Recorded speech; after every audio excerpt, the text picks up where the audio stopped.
Di sini saya akan menjelaskan mengenai podcast wawasan kebangsaan, dimulai dengan definisi. Merupakan cara pandang mengenai diri dan lingkungannya terhadap persatuan dan kesatuan dalam bermasyarakat, berbangsa, dan bernegara.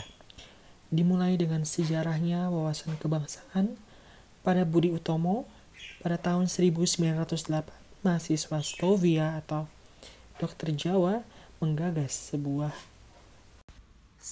organisasi yang bernama Budi Utomo ditetapkan tanggal 20 Mei tahun 1908.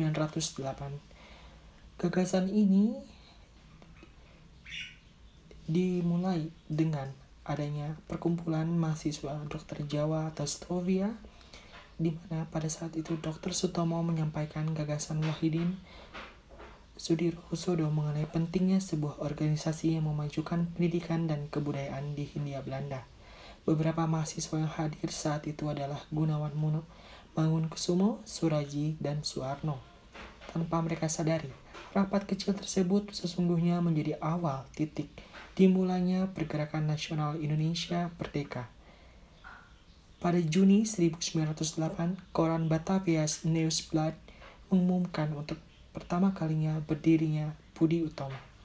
Dalam maklumat yang ditandatangani oleh Suwarno selaku sekretaris, diumumkan bahwa Budi Utomo berdiri untuk memperbaiki keadaan rakyat kita, terutama rakyat kecil.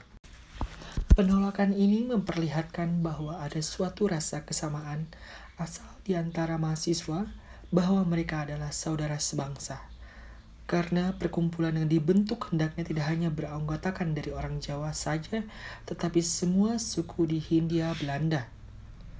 Kemudian di awal tahun 1925, Indonesisch Vereniging mengubah namanya menggunakan terjemahan Melayu menjadi Perhimpunan Indonesia, di bawah kepengurusan ketua baru Sukimon Wiryo Sandoyo.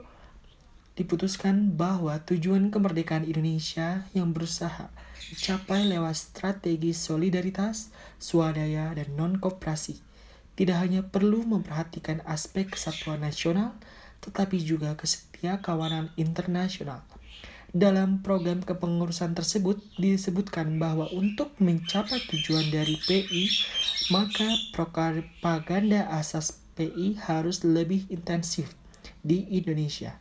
Selain itu, PI menekankan pentingnya propaganda ke dunia internasional untuk menarik perhatian dunia pada masalah Indonesia dan membangkitkan perhatian anggota PI pada isu internasional melalui ceramah, berpergian ke negara lain, atau perjalanan studi. Dengan munculnya inisiatif dari internasionalisasi jaringan, menurut Ali Sastro Amijoyo mencerminkan kesadaran PI bahwa nasionalis Indonesia tidak berdiri sendiri. Faktor internasionalisme disadari sebagai unsur penting di dalam perjuangan kemerdekaan nasional Indonesia.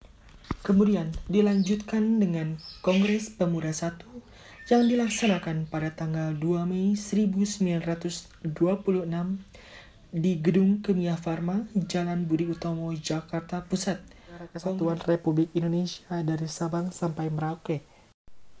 Kemudian, sarana pemersatu bangsa, yaitu adalah bendera merah putih, bahasa Indonesia, lambang negara, dan lagu kebangsaan. Bendera Negara Kesatuan Republik Indonesia yang selanjutnya disebut dengan bendera negara adalah Sang Merah Putih. Kemudian dilanjutkan dengan bahasa Indonesia sebagai bahasa resmi. Dalam pasal 36 UUD 1945 bersumber dari bahasa yang diikrarkan dalam Sumpah Pemuda pada tanggal 28 Oktober 1928 sebagai bahasa persatuan. Kemudian lambang Negara Kesatuan Republik Indonesia berbentuk Garuda Pancasila dengan semboyan Bhinneka Tunggal Ika. Kemudian dilanjutkan dengan lagu kebangsaan Indonesia adalah Indonesia Raya yang diciptakan oleh Wage Rudolf Supratman. Ada berbagai macam nilai yang melandasi wawasan kebangsaan, yaitu adalah pengorbanan, kesederajatan, kekeluargaan, dan juga cinta tanah air. Dengan adanya wawasan kebangsaan ini memiliki banyak tujuan, yakni adalah terjaganya sejarah bangsa Indonesia, dan cinta terhadap tanah air. Kemudian menjadikan bangsa yang kuat, rukun, bersatu, daya saing tinggi, dan sejahtera. Kemudian revitalisasi, reaktualisasi nilai-nilai Pancasila dalam kehidupan bernegara. Kemudian dilanjutkan dengan meredamnya, berkembangnya primordialisme, kesukuan, kedaerahan, dan disintegrasi bangsa. Sehingga dengan ini akan meningkatkan kualitas demi lestarinya bangsa dan bersatunya bangsa. Kemudian ada berbagai macam pengganggu dalam wawasan kebangsaan ini, dalam kehidupan berbangsa dan negara ini, meliputi perpecahan sosial. Seperti yang kita tahu, karena Indonesia berbagai macam suku budaya, sangat rentan untuk terjadi perpecahan sosial jika kita tidak menjalankan prinsip-prinsip wawasan kebangsaan maupun cita tanah air dan juga nilai-nilai Pancasila. Kemudian dilanjutkan dengan globalisasi, yaitu mengglobalnya atau memiliki pengaruh dari luar yang akan datang dan masuk ke dalam sendi-sendi kehidupan bermasyarakat ini. Kemudian dilanjutkan dengan korupsi, kolusi, dan nepotisme yang akan menggerogoti kekayaan bangsa dan juga menyengsarakan bangsa. Dilanjutkan dengan etnonasionalisme, kemudian dilanjutkan dengan kepentingan pribadi dan kelompok sehingga menimbulkan intoleransi di antara bermasyarakat dan bernegara.